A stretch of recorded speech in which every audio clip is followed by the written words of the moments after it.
This is episode number 30 of Mystery Meats Fine Dining Podcast. Welcome to Brussels. This is Mystery Meats Fine Dining Podcast, helping foodies discover new restaurants and new friends. Here's your host, the founder of Mystery Meat, Seth Ressler. Hello, and welcome to Mystery Meats Fine Dining Podcast. I'm your host. My name is Seth Ressler, and this is the podcast for foodies who love travel and travelers who love food. Here's how it works. Every week, we go to a brand new city, and we find somebody who really knows the culinary scene. Often it's a food blogger, sometimes it's a chef, sometimes it's somebody else who's like a food event organizer, something like that. And we talk to them about the dining in their city. And this week, I'm doubly excited. I'm excited for a lot of reasons. First of all, this is the very first time that the Fine Dining Podcast is going international. We're doing a city overseas, and we're talking to Evelyn White, who is the co-founder of a very cool company called Book a Local. I've got her with me now. Evelyn, thank you so much for taking the time to talk to us. Hi, Seth. You're welcome. Thanks for having me. So talk to me about Book a Local, because I think that this is such a cool concept. What is it? Basically, we pair guests and hosts over a local meal. So our guests could range from travelers who are going to a city where they just want to eat with a local family or local host. We also have a lot of people who just moved to a new city and want to connect with others in the area over a meal. When you say local meal, you're talking about somebody opening up their home and having guests they don't know actually come into their home and they cook a meal for them. Exactly. And when I say local, you hit the nail on the head that really what makes the experience local is in part that you're dining with somebody who lives in that city. But often those people, they're not from the city. So we have a lot of hosts who have lived in Brussels for years but are from France or from Indonesia or from India. So they provide a local home-cooked meal, but from where they're from. Walk me through this. How did you first come up with the idea for Book a Local? I came up with the idea when I was hosting a lot of travelers on sites like Airbnb, and I would rent out my apartment and realized that when people showed up, the most frequent question I got was, where do the local people go? Everybody wanted advice on where local people ate, where they could interact with them, where to go, where not to go, what to eat. And I saw an opportunity to create a more formal venue for travelers in particular to sync up with local people. And what better way than to share a meal? I learned really quickly once I launched the site that actually a lot of people within cities are interested in meeting each other over a meal. So now I've got a nice mix of travelers, expats, and local people coming together over home-cooked meals. If I want to be a guest, I go to the website, which is Book a Local, which we should point out is spelled BOOKALOKAL. I go to the website and I say, well, I'm going to be in Brussels, for example, and I find a dinner that I want to go to, and then what do I do? So if you find a dinner, let's say I'm looking at the site right now, there's a 3-course cooking lunch with Stephanie on February 9th. You could first browse her profile, read about her, read about what's on the menu, look at where she lives on a map, or you get an approximate location. And there's a little button that says Book Now, and we'll send you a link to complete the booking on PayPal. And then once I do all that, it's just a matter of showing up? Once you complete the payment, you receive the host's contact information, the exact location of the meal, and any other information that you need. One great example, we have a murder mystery dinner coming up in Brussels. There are 10 guests, and the host actually emails to each participant not only her phone number and address and everything, but also gave them instructions on a costume, what to wear, told them who their characters were. Oh, wow, that's pretty elaborate.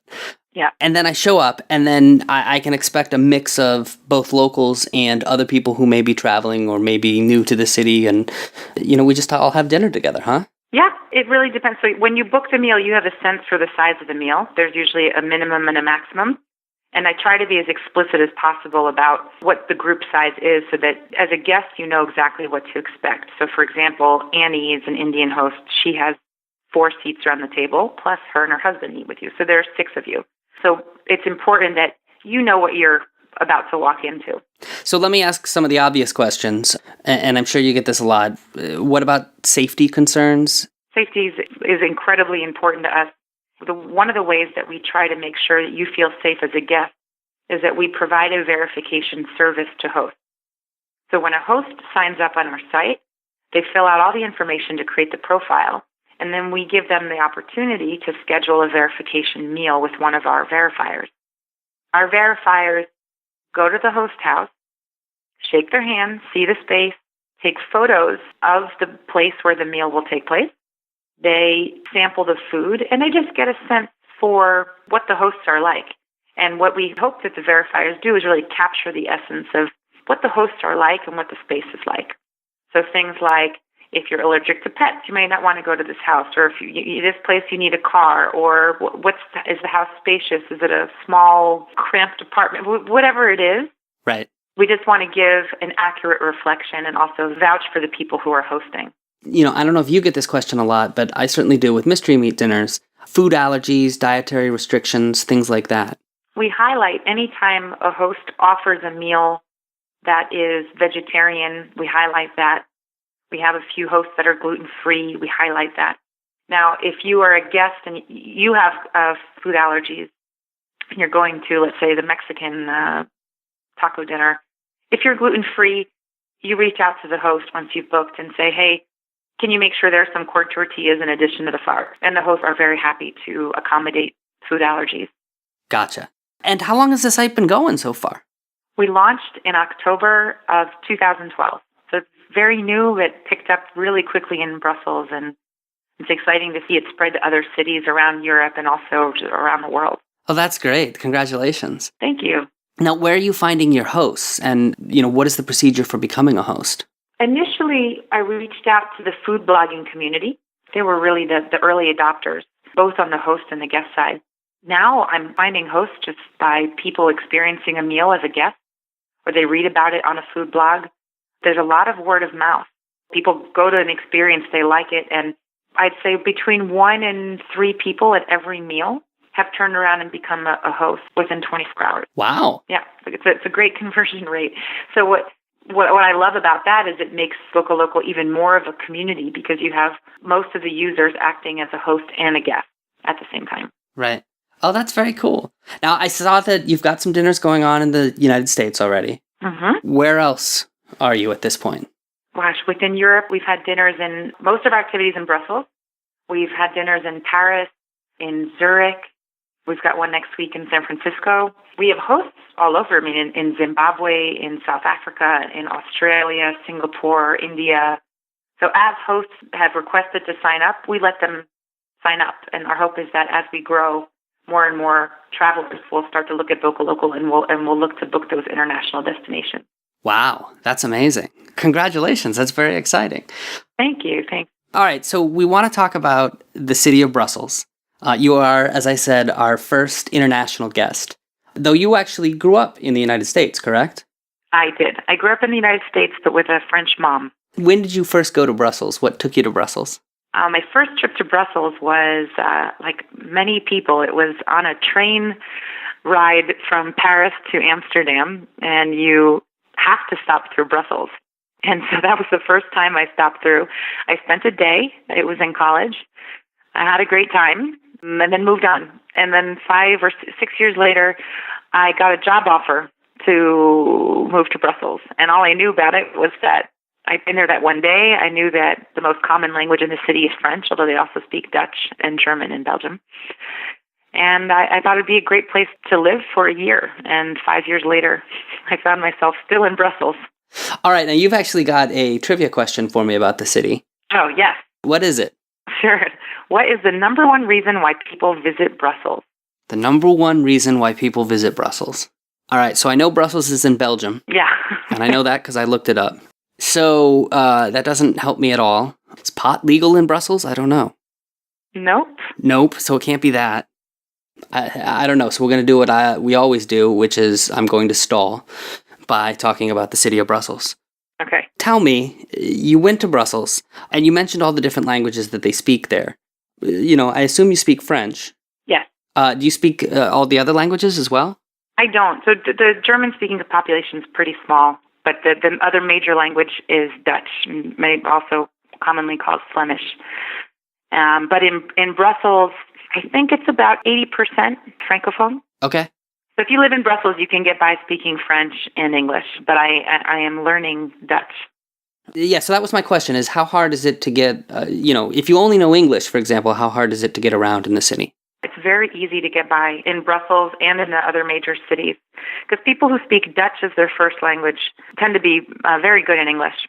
Okay. So if you go to Antwerp or Ghent or Bruges or any of the other cities, you're likely to be just fine. And it's not like France, because I notice in France, they all speak English, they just choose not to. No, one of the things I loved about Brussels was just how open people are, how friendly with tourists and expats, and it's a very open community. All right, so if I get there for the first time and I've never been, what is going to be the biggest difference from America that I'm going to notice or feel as I look around and just walk around the city? There are many, but I'll start with one. When you walk into a restaurant, really, unless you're in the heart of the tourist area, you can walk into a restaurant and spend 2 hours at your table and nobody's really pushing you out. I mean, there's this emphasis on, I would call it like a slow food culture. You sit down, you enjoy the company that you're with. You order an aperitif. It's very common that you order a drink before you even think about food.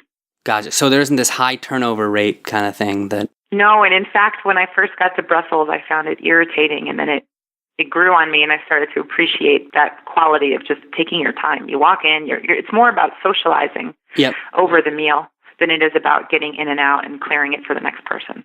But some people may interpret that as just poor service, and it can be very frustrating if you're trying to get in and out. Do people take long lunch hours? Yeah, that depends on, I think, each office culture. But I would say other countries in Europe are more notorious for long lunches, the Spanish or the Italians. And I've been in some cities in Europe that were smaller where everything sort of shut down at a certain hour.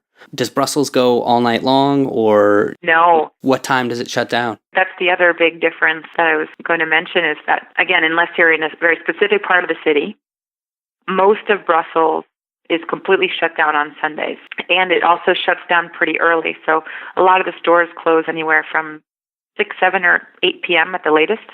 So coming from New York, that was a big shock. I mean, you need to get to the pharmacy early. You have to run your errands during the day because by the time you get home from work, everything's closed, except for the bars and the restaurants. What are the foods that Brussels is known for? I'd say the number one food that people seek out is moules frites. That's mussels and fries. There are restaurants that are dedicated to mussels and fries, moules frites. You can get moules frites, the moule, in 30, 40 different ways. Wow.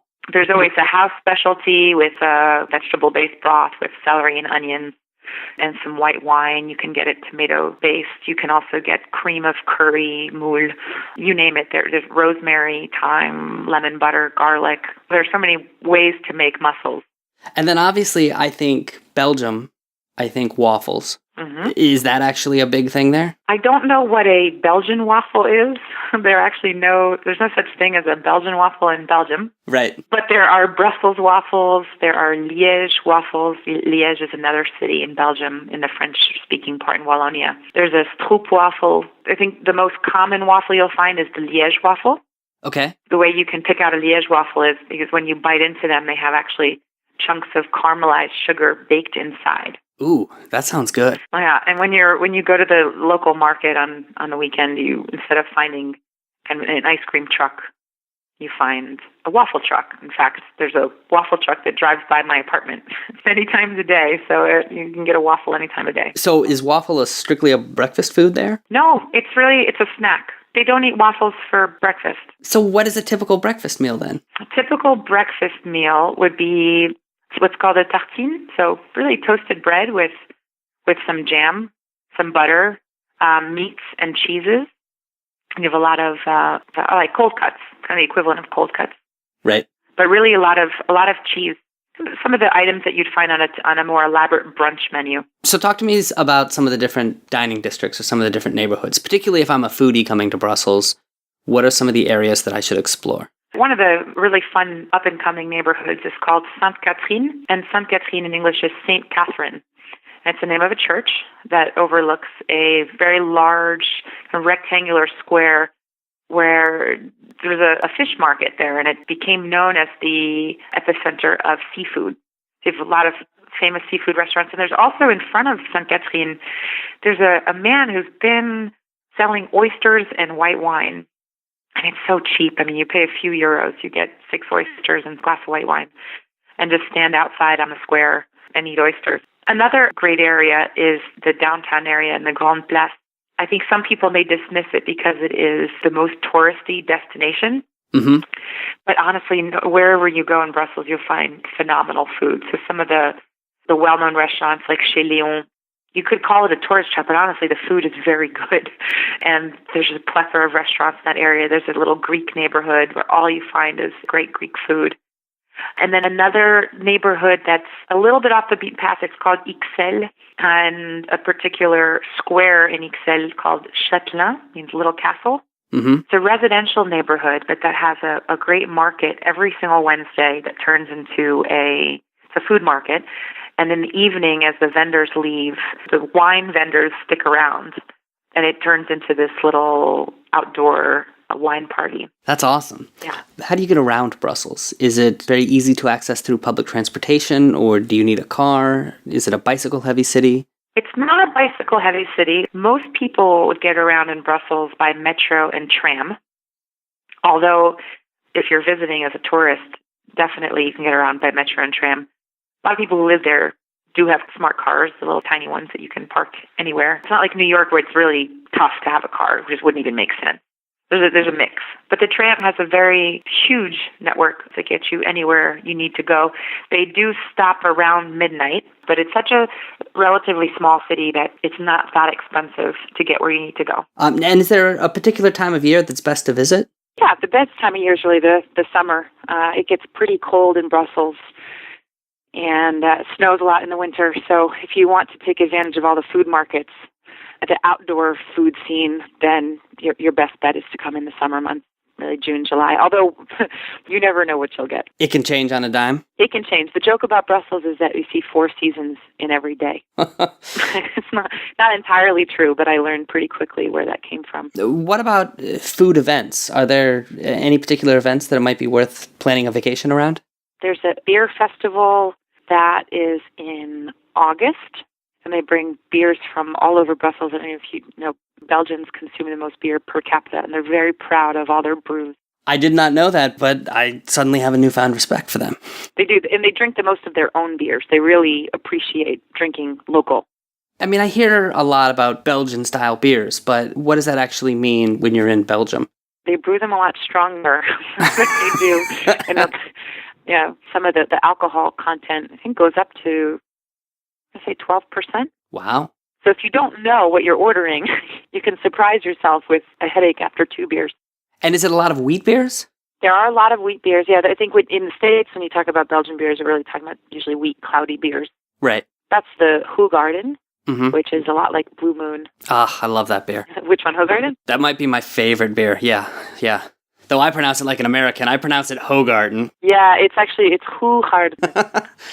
I'm sorry to the Dutch speakers for butchering that. Right. They actually call it a blanche. So you walk in to a bar, and when you ask for a beer, you just say, "Can I have a blanche, une blanche?" And that means a white beer, kind of like you'd ask for a house white or a house red. Okay. So anyway, we were talking about foodie events before I sidetracked you. So foodie events, we have lots of food festivals throughout the year. There's a gourmet tram. They started last year. You can ride on one of the old-fashioned trams that you normally get around in. It takes the normal tracks around the city, and you eat it's a 3-course fine dining experience. There's also this dinner in the sky that they featured last year during the year-long food festival, where you could literally book a dinner up above the city, and they moved the location around every few months and featured different celebrity chefs.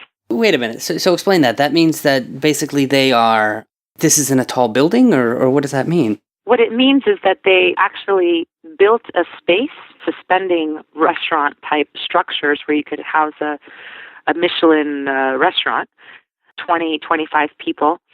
The guests would strap in safety belts and basically go up in a floating restaurant. That's crazy. All right, very cool. And then, last thing, are there any trends that you're seeing in the city of Brussels? I mean, over here, I keep hearing people across the country talk about food trucks. I keep hearing about, farm to table. Anything that you're seeing over there that's becoming a big trend? Funny you should mention food trucks. There's a new food truck, really the first of its kind in Brussels, called Keep on Toasting. And this guy just drives around to different markets all over the city. Yep. And serves upscale grilled cheese. They're €5 a piece, and you find, the most tasty cheeses and grilled vegetables in these grilled cheeses, and he's doing very, very well. I think another trend is the gourmet burger. Okay. So really the upscale burger, which is welcome in Brussels because I couldn't find a good burger when I got there. There's one restaurant around the corner from me that opened that serves different burgers named after various American politicians or actors or famous people. They're just very creative in all the ingredients. I can get the Mitt Romney or the Al Gore, and you can get the Clinton. Okay. Is that a Mr. or a Mrs. Clinton burger? It's a very good question. I think it's a Mr. Clinton. All right. Well, thank you for the tour of Brussels. We are going to talk to you about a particular Book a Local dinner that you're actually working on coming up in April. And we're going to play Out of the Frying Pan. Plus, we've got to get an answer to that trivia question. What is the number one reason people visit Brussels? So that's coming up in just a moment. Before we talk about Evelyn's beer dinner that she's doing in Brussels, we've got a little bit of business to take care of. First, I want to tell you about Taste Trekkers. This is the secret project that I've been working on. It is a culinary tourism conference. This is an event for people who plan their vacations around food. So if that's you, when you go traveling, the first thing you do is figure out where you want to eat. This event is for you, and I need your help putting it together. I need your feedback. I need you to tell me what you would like to see in a culinary tourism conference. So all you need to do is go to mysterymeat.org/secret, and when you're there, you can click the button, take the survey, and tell us exactly what you'd like to see in a culinary tourism conference. Second thing, you can now leave feedback for the podcast by going to mysterymeat.org. And on any page except the home page, all you have to do is click the gray button all the way over on the right side that says send us a voicemail.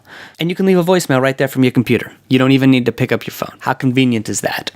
Third, final thing, I want to make sure that everybody knows exactly what Mystery Meat is. Mystery Meat is this social dining group. Started it in Boston a couple of years ago, and then it just took off, so we're doing it in other cities around the country, including San Francisco, Seattle, soon St. Louis. We want to bring it to your town as well. Here's the deal. It's a bunch of foodies who get together to have a great meal and enjoy each other's company.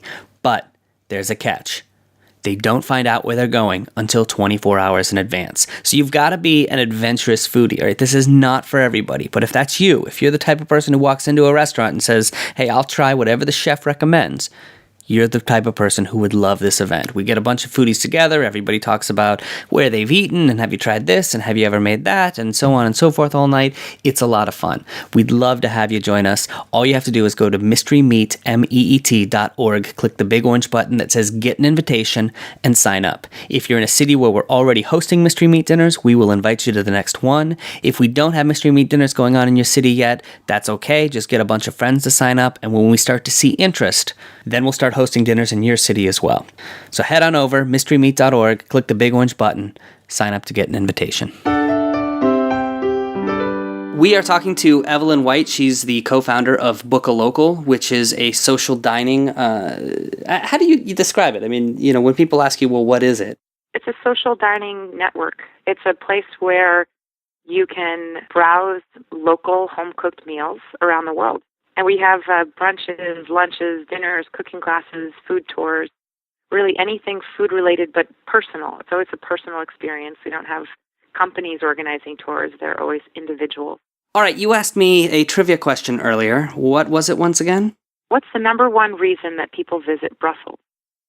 The number one reason people visit Brussels. Well, it's not the Louvre. It's not the Eiffel Tower. What are the big landmarks in Brussels? Well, we have the mannequin Piss, the little statue. Wait, the what? We have the mannequin Piss. Have you heard this? Mannequin Piss. No, what is that? It's a little tiny statue. Yep. He's a famous landmark in Brussels. It's a little bronze fountain that depicts a naked little boy. Urinating. Urinating. Right. That sounds like it's probably not the number one reason people visit Brussels. I don't know. What is the main reason that people visit Brussels? It's food. People come to Brussels because of the food. I should have known that. We talked about waffles. We talked about moules frites. They also come for seafood. Waterzooi is a famous dish. Stump saucisse. Stump is a mashed potatoes, but with vegetables mixed in with sausages. Braised endives, beer, chocolate. They have some special cookies called spéculoos. The Belgians love food, and of all the places I've ever been to, including France, I think Belgium has the best and most consistently the best food. Now I definitely want to go.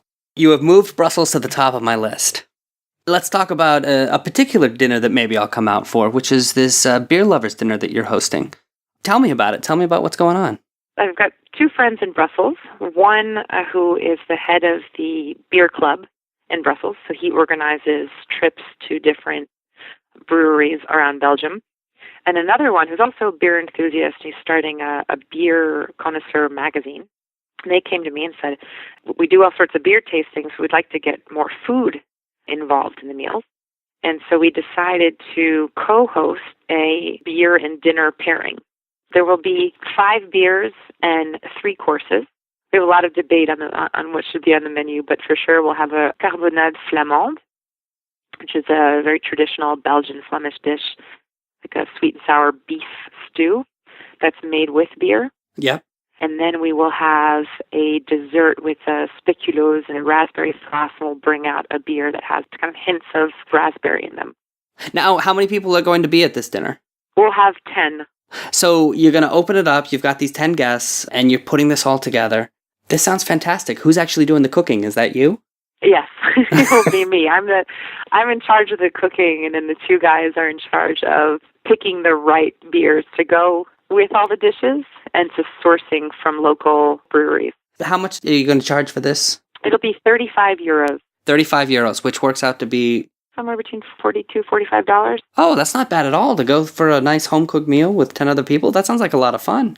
Yeah, 5 beers and 3 courses and great company. And most of these dinners, they last quite a while, so you don't kick people out. So that's the Beer Lovers Dinner. That's coming up, and that's April 13th, right, in Brussels? Yes. All right, very exciting. Are you ready to play a little game? Yes, I am.